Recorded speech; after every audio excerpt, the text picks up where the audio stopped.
அனைவருக்கும் அன்பின் வாழ்த்துக்கள். மனித அதிகாரத்திற்கும் தேவனுடைய சித்தத்திற்கும் இடையில் முரண்பாடு ஏற்படும் பொழுது தேவனுடைய சித்தத்திற்கு கீழ்ப்படிவதே நலம், சரி என்று கூறிய வல்லுநர்கள் பலர். அந்த கொள்கைக்கு எடுத்துக்காட்டுகளாக விளங்கிய 2 பெண்களை குறித்த ஒரு இன்ட்ரெஸ்டிங்கான லிட்டில் ஃபேக்ட் நாம இன்னைக்கு பார்க்கலாம். யார் இந்த 2 பெண்மணிகள்? யாத்ராகம் 1ஆம் அதிகாரம் எக்ஸோடஸ் 1st சாப்டரில் குறிப்பிடப்பட்டுள்ள மருத்துவச்சிகளான சிப்பிராலும் பூவாலுமே. யாத்ராகமம் 1ஆம் அதிகாரம். இந்த அதிகாரத்தின் சாரம்சம் என்னவென்றால், எபிரேயர்கள், இஸ்ரேல் ஜனங்கள் எகிப்திலே அடிமைகளாக இருக்கும் தருணம். இந்த டைம்ல யோசேப்பை அறியாத ஒரு புதிய பார்வோன் ராஜா எழும்பி ஆட்சி செய்து கொண்டிருக்கும் அந்த காலம். இந்த டைம்ல இந்த ராஜா பார்க்கிறார், இந்த இஸ்ரேல் ஜனங்கள் பலுகி பெருகி பலத்தவர்களாய் இருக்கிறார்கள், இவர்கள் இப்படி இருப்பது நமக்கு நல்லதல்ல அப்படின்னு அவர் சிந்தித்து அவருக்கு தோன்றிய ஒரு யோசனை என்னன்னா, அவர்களை பலுகி பெருக விடக்கூடாது என்று எண்ணுகிறார். அப்பொழுது அவருக்கு ஏற்பட்ட யோசனையின் காரணமாக இந்த மருத்துவச்சிகளான சிப்பிராலையும் பூவாலையும் அழைத்து பேசி என்ன சொல்றாரு, எபிரேய ஸ்திரீகள் பிரசவ மனையிலே அமர்ந்திருக்கும் பொழுது ஆண் குழந்தைகள் பிறந்தால் கொன்று விடுங்கள், பெண் பிள்ளைகள் பிறந்தால் உயிரோடை காப்பாற்றுங்கள் அப்படின்னு சொல்றாரு. ஆனா இந்த மருத்துவச்சிகள் தேவனுக்கு பயந்ததினால் அவங்க ஆண் குழந்தைகளை எல்லாம் காப்பாற்றி விடுகிறார்கள். அப்படி ஆண் குழந்தைகளை எல்லாம் இவர்கள் காப்பாற்றி விடுகிறார்கள் என்று அந்த பார்வோன் ராஜா அறிந்த பொழுது மீண்டும் அவர்களை கூப்பிட்டு, நீங்கள் இவர்களை காப்பாற்றுவதன் காரணம் என்ன அப்படின்னு கேட்கிறார். அப்ப இவங்க என்ன சொல்லிடுறாங்க, நாங்க பிரசவத்திற்கு போவதற்கு முன்னாடியே இவங்க பிரசவித்து விடுகிறார்கள், அதனால எங்களால ஒன்றும் பண்ண முடியல அப்படின்னு சொல்லிடுறாங்க. இவர்கள் கூறிய இந்த காரணம் அந்த ராஜாவால் ஏற்றுக்கொள்ள முடிந்ததா இருந்தது. அதனால அவர் என்ன பண்ணிட்டாரு, சரி இந்த வழியில இவர்களை கட்டுப்படுத்த முடியாது என்று தெரிந்து கொண்டு பின்னர் தான் அவர் ஒரு டிகிரி பாஸ் பண்றாரு. அதாவது பிறக்கும் ஆண் குழந்தைகளை எல்லாம் நதியிலே எரிந்து விடுங்கள் அப்படின்ற டிகிரி பாஸ் பண்றாரு. சரி, இந்த ஹோல் சிச்சுவேஷன்ல இந்த மருத்துவச்சிகள் செய்த காரியத்தை குறித்து மிக உயர்வாக மிக பெரிதாக பேசுவதற்கு அப்படி என்ன இருக்கிறது? மருத்துவச்சிகள் என்னும் பொழுது, அதாவது இங்க இவங்க பிரசவம் பார்க்கும் மிட்வைஃப்ஸ். ஒரு நல்ல மருத்துவரோ இல்ல ஒரு நல்ல மருத்துவ தொழிலை செய்யக்கூடிய யாராக இருந்தாலும் உயிரை காப்பது என்பது அவருடைய தொழில் தர்மம் தானே. அதனால அவங்க ஒரு நல்ல மருத்துவராக இருக்கும் பொழுது அவங்க இந்த உயிரை காத்தல் அப்படின்ற ஒரு காரியத்தை இவ்வளவு பெரிதாக பேச வேண்டுமா? அப்படி அவங்க என்ன இதற்கும் மேலாக அவங்க செஞ்சுட்டாங்க. ஏன்னா நாம் இதை தொடர்ந்து வாசிக்கையில் நாம் என்னெல்லாம் பார்க்குறோன்னா, மருத்துவச்சிகள் தேவனுக்கு பயந்ததினால் அவர்களுடைய குடும்பங்கள் தழைக்கும்படி செய்தார் என்று வாசிக்கிறோம். அப்போ இங்கே ஒரு சாதாரணமான ஒரு வேலையை செய்வதென்றால் நமது பார்வையில் சாதாரணம்தான். மருத்துவராக இருந்தால் உயிரை காப்பாற்ற வேண்டும், இது ஒரு சாதாரணமான விஷயம்தான். இந்த சாதாரணமான விஷயத்திற்காக நாம் இவ்வளவு பெரிதாக பேச வேண்டும் என்றால் நாம இங்க நடந்த இன்சிடென்ட்டை இன்னும் கொஞ்சம் கூர்ந்து கவனிக்கலாம். இந்த எகிப்தின் ராஜா இந்த சிப்பிரால் பூவால் என்னும் இந்த மருத்துவச்சிகளோட கூப்பிட்டு பேசுகிறார். இவர் அவர்களை அழைப்பித்து, இது என்னுடைய கட்டளை, இதை நீங்க கண்டிப்பா செய்ய வேண்டும் அப்படின்னு ஒரு அதிகார துணியில் பேசுவதாக நாம இங்க பார்க்க முடிவதில்லை. ஏன் அப்படின்னும் பொழுது, இந்த மருத்துவச்சிகள், அதாவது இஸ்ரேல் ஜனங்களிலே இவர்கள் இருவர் தான் மருத்துவச்சிகளா என்றால் இல்லை, இன்னும் அதிகமானோர் இருக்கிறார்கள். ஆனால் ஸ்காலர்ஸ் என்ன சொல்றாங்கன்னா, சிப்பிராலும் பூவாலும் தலைமை மருத்துவச்சிகளாக இருந்திருக்க வேண்டும், ஹெட் மிட்வைஃப்ஸா இருந்திருக்க வேண்டும். அதனால இவங்களை கூப்பிட்டு சொன்னா இந்த விஷயம் கண்டிப்பாக செயல்படுத்தப்படும் என்று அவர் நினைத்திருக்கலாம். இவர்கள் இந்த இருவரும் எபிரேயர்களுக்கு, அதாவது இஸ்ரேலர்களுக்கு மாத்திரம்தான் அவர்கள் மருத்துவச்சிகளா என்றால் இல்லை, அவர்கள் எகிப்திய ஸ்திரீகளுக்கும் அவர்கள் பிரசவம் பார்க்கும் மருத்துவச்சிகள் தான். அதனால இவங்களுக்கு என்ன ஒரு அட்வான்டேஜ் இருந்ததுன்னா, இவங்க வந்து ஏற்கனவே இவங்களோட பொசிஷன் வந்து கொஞ்சம் ஹை பொசிஷன், ஹெட் மிட்வைஃப்ஸ். இவங்க வந்து எகிப்திய ஸ்திரீகளுக்கும் பார்ப்பதினால் எகிப்தியர்களுடைய அரண்மனைகளுக்குள் சென்று வருவதும் அவர்களுடைய காரியங்களில் பங்கேற்பதும் அவர்களுக்கு ஒரு வழக்கமாக இருந்தது. அதனாலதான் இந்த பார்வோன் ராஜா என்ன பண்றாருன்னா, இவங்க 2 பேரையும் கூப்பிட்டு பேசுறாரு. அதுவும் அவர் சொன்ன விஷயம் என்ன அப்படின்னு பார்க்கும் பொழுது, அவர் இங்க ஒரு நுணுக்கமான ஒரு காரியத்தை கூறி இந்த ஆண் பிள்ளைகளை கொன்று போடுங்கள் அப்படின்னு சொல்றார். அதாவது எபிரேய பெண்கள் பிரசவ மனையிலே அமர்ந்திருக்கும் பொழுது ஆண் குழந்தைகள் பிறந்தால் அதை கொன்று விடுங்கள். இது என்ன பிரசவ மனையில் அமர்ந்திருப்பது? அந்த காலத்துல, அதாவது இந்த காரியங்கள் நடந்து கொண்டிருக்கும் இந்த ஓல்டன் டேஸ், இந்த ஏன்ஷியன் டைம்ஸ்ல ஒரு பெண் பிரசவிக்க வேண்டும் என்றால் அவர்களுக்கு வந்து பிரசவமனை என்று அழைக்கக்கூடிய ஒரு செப்பரேட் ஒரு டூல் இருந்தது. அது வந்து கற்களால் செய்யப்பட்டு, செங்கற்களால் செய்யப்பட்டு ஒரு அமைப்பாகும். அது இந்த டிசைன்ல இருக்கும். ஸோ இந்த மனையின் மேல் அமர்ந்து அவர்கள் பிரசவிப்பார்கள். இப்படி பிரசவிக்கும் பொழுது அவர்களுடைய குழந்தையை வந்து வெளியே வரும் குழந்தையை முதலில் எடுப்பது இந்த மருத்துவச்சிகள் தான். அதனால அவர் என்ன சொல்றாருன்னா, இங்கே அமர்ந்திருக்கும் பொழுது நீங்க வந்து இந்த ஆண் குழந்தையை கொன்று போடுங்கள். இது சாத்தியமா? ஒரு எபிரேய ஸ்திரீ இன்னொரு எபிரேய ஸ்திரீயின் குழந்தையை கொன்றுவிட முடியுமா? அது அவ்வளவு ஈஸியான ஒரு காரியமா? அப்படி அவங்க பண்ணாங்கன்னா இவர்கள் அனைவரும் மற்ற எபிரேய ஸ்திரீகளால் வெறுக்கப்படுவார்கள். அப்படி அவர்கள் வெறுத்தால் இவர்களுக்கு இந்த வேலையே இல்லாமல் போய்விடும். அதனால இது வந்து ஒரு எளிதான காரியமா என்று யோசித்து பார்த்தால் அது அப்படி இருக்க வாய்ப்பில்லை. அப்போ அங்கே அவர் என்னதான் சொல்ல வராரு அப்படின்னா, இதற்கான பதிலும் வந்து நம்ம அங்கேயே வாசிக்கலாம். இப்போ இவங்க வந்து கொன்று போடவில்லை. கொன்று போடாமல் திரும்பவும் ராஜா கூப்பிட்டு கேட்கிறாரு, நீங்கள் ஏன் இவர்களை உயிரோட காத்தீர்கள் அப்படின்னு அவர் வந்து கேள்வி கேட்கிறாரு. அப்போ அவங்க சொல்ற பதில் என்னன்னா, நீங்க நினைக்கிற மாதிரி எகிப்திய ஸ்திரீகளை போல எபிரேய ஸ்திரீகள் அல்ல, அவர்கள் மிகவும் பலம் உள்ளவர்கள், மோர் விகரஸ். அதால் நாங்க போறதுக்கு முன்னாடியே வந்து அவங்க பிரசவித்து விடுகிறார்கள், அதனால எங்களால கொல்ல முடியவில்லை அப்படின்ற ஒரு காரணத்தை சொல்கிறார்கள். இங்க 2 விஷயம் நம்ம கவனிக்கணும். ஒன்று, அவங்க ராஜா கிட்டே போயிட்டு உங்களுடைய அடிமைகளாக இருக்கும் இஸ்ரேல் ஜனங்கள் பலத்து இருக்கிறார்கள், ஆனால் நீங்க வந்து ஆட்சியில் இருக்கும் உங்களுடைய இந்த ராஜாங்கத்து பெண்கள் வீக்காக இருக்கிறாங்க அப்படின்றத சொல்றாங்க. அதை அவர் அக்செப்ட் பண்ணிக்கிறாரு. ஏன் அப்படின்னா, இவர்கள் பலமுள்ளவர்கள் என்பதை அவர் அறிந்தே வைத்திருந்தார். யாத்ராகமம் 1ஆம் அதிகாரம் 9ஆம் வசனம். அவன் தன் ஜனங்களை நோக்கி, இதோ இஸ்ரேல் புத்திரராகிய ஜனங்கள் நம்மிலும் ஏராளமானவர்களும் பலத்தவர்களுமாய் இருக்கிறார்கள். ஸோ இவருக்கு இங்கே ஜெண்டர் டிஃப்ரென்ஸ் இல்லாமல் அவர் வந்து எல்லாருமே பொதுவாகவே இந்த ஜனங்கள் பலத்த ஜனங்கள் என்பதை அவர் உணர்ந்தவராகவே இருக்கிறார். அதனால தான் அவர் வந்து ஒன்றுமே சொல்லவே இல்லை. நம்ம கவனிக்க வேண்டிய மற்றொரு விஷயம், சரி இந்த பிரசவ மனையில் இவங்க கொஞ்சம் லேட்டாக போயிட்டாங்க, குழந்தை பிறந்து விட்டது. இந்த குழந்தையை அவர்கள் கொண்டு இருக்கலாம் அல்லவா? ஆனால் அப்படி கொல்ல முடியாது. ஏனென்றால் பார்வோன் ராஜா ரொம்ப ஸ்பெசிஃபிக்காக சொன்ன இந்த பிரசவ மனை என்பது, பிரசவ மனையிலிருந்து வெளியே வரும் குழந்தைகளை முதலில் எடுத்து பார்ப்பது இந்த மருத்துவச்சிகள் தான். அது எபிரேய ஸ்திரீகளாக இருந்தாலும் சரி, எகிப்திய ஸ்திரீகளாக இருந்தாலும் சரி. ஸோ இந்த மருத்துவச்சிகள் இந்த குழந்தையை எடுத்து பார்த்து, இந்த குழந்தை நல்ல குழந்தை, அதாவது எந்த குறையும் இல்லாமல் பிறந்த குழந்தை, எந்த ஊனமும் இல்லாமல் பிறந்த குழந்தை என்று அவர்கள் அறிவித்தால் அந்த குழந்தை காக்கப்படும். ஏதாவது ஊனமாக பிறந்த குழந்தை என்று இந்த மருத்துவச்சிகள் அறிவித்தால் அந்த குழந்தைகளை கொன்று போடுவது அப்பொழுது வழக்கத்தில் இருந்தது. இதுதான் இந்த பிரசவ மனையில் பிரசவிக்கும் பொழுது குழந்தையை கொல்லும் ஒரு காரியம். இதைத்தான் வந்து அவர் வந்து உபயோகப்படுத்த சொல்லி இந்த மருத்துவச்சிகளிடம் கேட்டுக்கொண்டார்.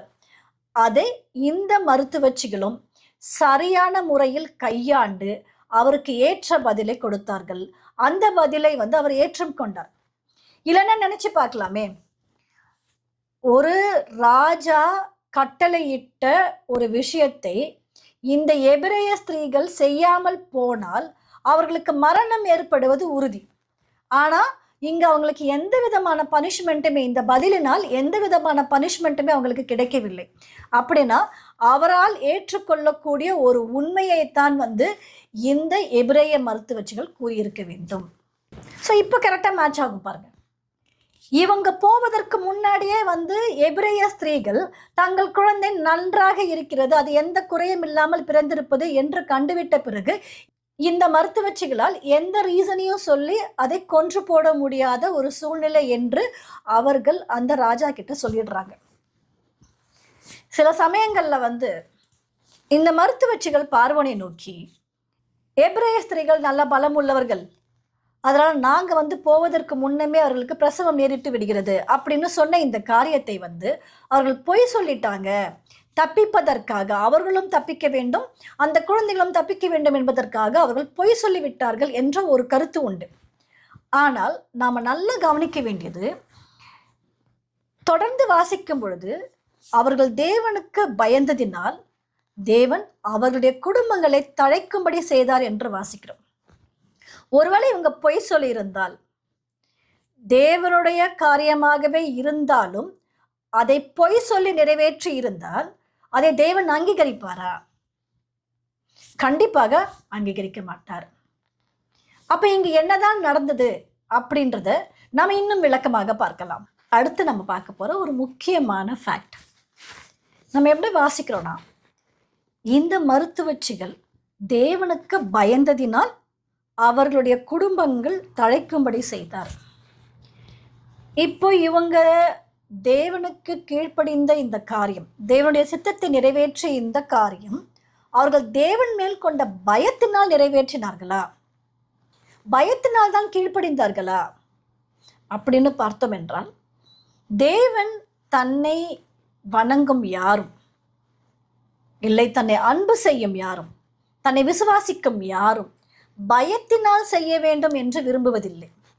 மத்தேயு 22ஆம் அதிகாரம் 37ஆம் வசனம், உன் தேவனாகிய கர்த்தரிடத்தில் உன் முழு இருதயத்தோடும் உன் முழு ஆத்மாவோடும் உன் முழு மனதோடும் அன்பு கூர்வாயாக.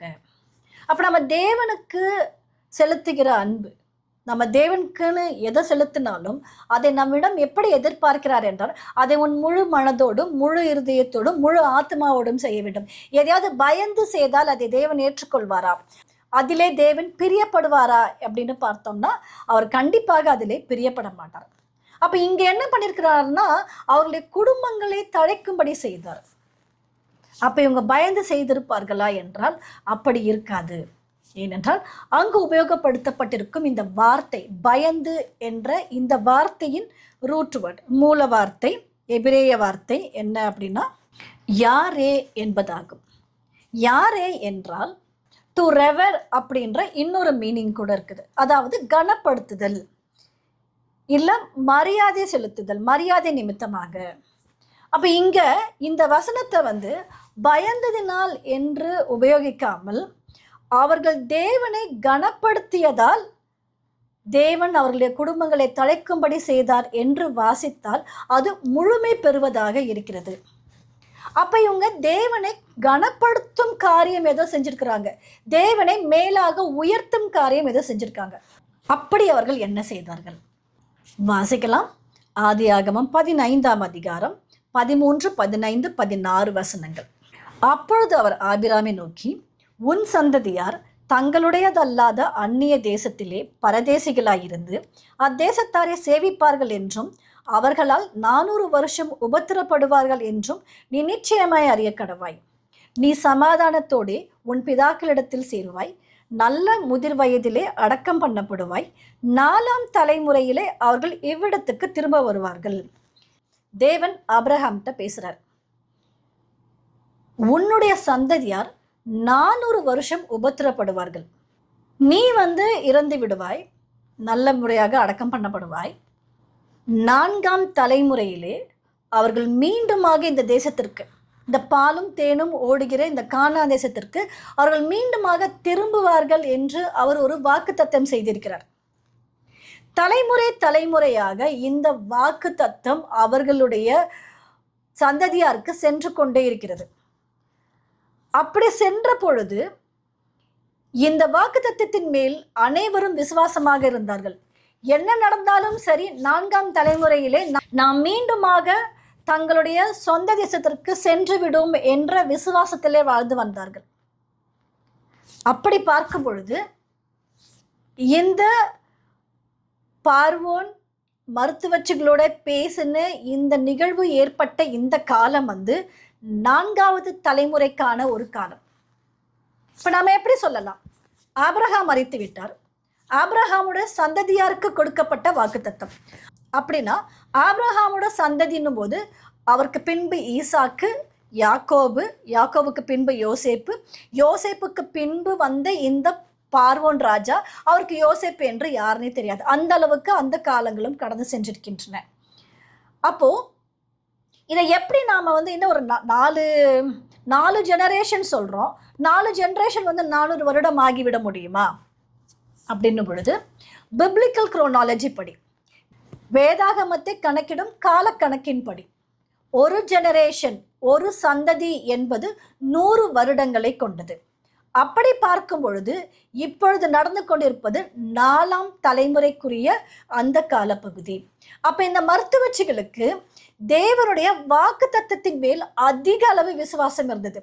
அவங்க தாங்கள் மட்டும் தங்களுடைய தேசத்திற்கு திரும்ப போவதும் அல்லாமல் எந்த ஒரு இஸ்ரேல் ஜனமானாலும், ஏன்னா இது 4ஆம் தலைமுறை, அவர்களுக்கு நன்றாக தெரியும் இதை நம்ம கண்டிப்பா திரும்ப நம்மளுடைய சுதந்திர நாட்டுக்கு போயிடுவோம், இந்த அடிமைத்தனத்திலிருந்து நமக்கு விடுதலை பெறும். அவங்களுக்கு மோசஸ் வருவாரு, அவர் நம்மளை லீட் பண்ணி கூட்டிட்டு போவாரு. இதெல்லாம் தெரியுமா என்றால் இதை அவர்கள் தெரிந்திருப்பதற்கான எந்த குறிப்புகளும் இல்லை. ஆனால் அவருடைய விசுவாசம் 4ஆம் தலைமுறையிலே அவருடைய சொந்த தேசத்திற்கு திரும்புவார்கள் என்று மிகவும் ஆழமாக விசுவாசித்தார்கள். அதனாலதான் அவங்க இந்த இஸ்ரேல் ஜனங்கள்ல பிறக்கும் எல்லா குழந்தைகளையும் காப்பாற்றினார்கள். அவர்களுக்கு அந்த விசுவாசம் இல்லைன்னா அவங்க காப்பாற்றி இருக்க மாட்டார்கள். அவங்க எல்லாரையும் காப்பாற்றினார்கள். முக்கியமான காரியங்களில் ரொம்ப சிறப்பு வாய்ந்த காரியம் என்னவாக இருந்திருக்குன்னா, அவர்கள் மோசஸ் பிறந்த பொழுது மோசஸையும் காப்பாற்றி இருக்க வேண்டும். அவர்கள் அப்படி காப்பாற்றினது தான் இவங்களை இங்கிருந்து கானான் தேசத்திற்கு, தேவன் வாக்களித்த அந்த சுதந்திர தேசத்திற்கு அவர்களால் போக முடிந்தது. இதுதான் இந்த மருத்துவச்சிகளுடைய மேலான செயல்பாடு. அந்த மருத்துவச்சிகளுக்கு ஒரு லைஃப் த்ரெட் இருந்தது, ஒரு லைஃப் பிளெஸிங் இருந்தது. ராஜா கட்டளையிட்டால் செய்தாக வேண்டும். அதுலயும் எகிப்திய ராஜா எவ்வளவு ஒரு பவர்ஃபுல்லான ஒரு கிங்டம் அது. அப்பொழுது அந்த எகிப்து ராஜாவின் கட்டளையை மீறி அவர்கள் இந்த பிள்ளைகளை காப்பாற்றுகிறார்கள். எகிப்து ராஜா நினைத்திருந்தால் இவர்களை கொன்றிருக்கவும் கூடும்.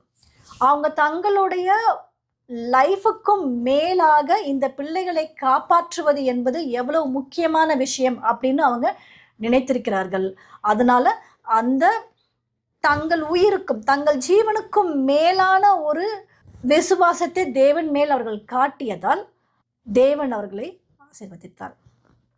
அடுத்தது லைஃப் பிளெஸிங். அது என்ன பிளெஸிங்? இவங்க 2 பேருமே ஏற்கனவே ஹெட் மிட் வைஃப்ஸா இருக்கிறவங்க. இவங்க ராஜா சொன்னதை அப்படியே ஃபாலோ பண்ணியிருந்தால் ராஜா அவர்களை எகிப்திலே இன்னும் அதிகமான ஒரு அதிகாரத்தை கொடுத்து மேலும் அவர்களை செல்வாக்கு படைத்தவர்களாகவும் அதிகாரம் மிக்கவர்களாகவும் மாற்றி இருக்க முடியும். அவங்க தேவனுக்கு கீழ்ப்படிவதை தான் சூஸ் பண்ணாங்க. அதனால தங்கள் உயிருக்கு ஆபத்து விளைந்தாலும் பரவாயில்லை என்று அவர்கள் தேவன் மீது கொண்ட விசுவாசத்தினால், அவருடைய ப்ராமிஸ் மேல கொண்ட விசுவாசத்தினால் அவர்கள் தேவனுக்கு கீழ்ப்படிவதையே உத்தமம் என்று எண்ணினார்கள். இவர்களுக்கு தேவன் மீதும் தேவனுடைய வாக்குத்தத்தத்தின் மீதும் அவ்வளவு பெரிய விசுவாசம் இருந்தது. தேவன் வாக்கு மாறாதவர் என்பதை அவர்கள் மிகவும் ஆழமாக நம்பினார்கள். அவர்கள் நம்பினதோடு மட்டுமல்லாமல் அதை செயலிலும் வெளிப்படுத்தினார்கள். அதனாலதான் தேவன் அவர்களுடைய குடும்பங்களை தழைக்கும்படி செய்தார் என்று வாசிக்கிறோம். பார்ப்பதற்கு சாதாரணமான வேலையாக இருந்தாலும் உலகத்தின் பார்வையில் மிக சிறியதாக இருக்கும் செயலாக இருந்தாலும் தேவனுக்கு பயந்து தேவனுடைய வாக்குத்தத்தத்தின் மேல் விசுவாசம் வைத்து அவருடைய ப்ராமிஸ் மேல மிக ஆழமான விசுவாசம் வைத்து அதை வெளிப்படுத்தியும் காட்ட வேண்டும் அப்படின்றதுக்கு எடுத்துக்காட்டாக விளங்கினவர்கள் தான் இந்த 2 பெண் மருத்துவச்சிகளான சிப்பிராலும் பூவாலும் அப்படின்றது இன்னையோட லிட்டில் ஃபேக்ட்.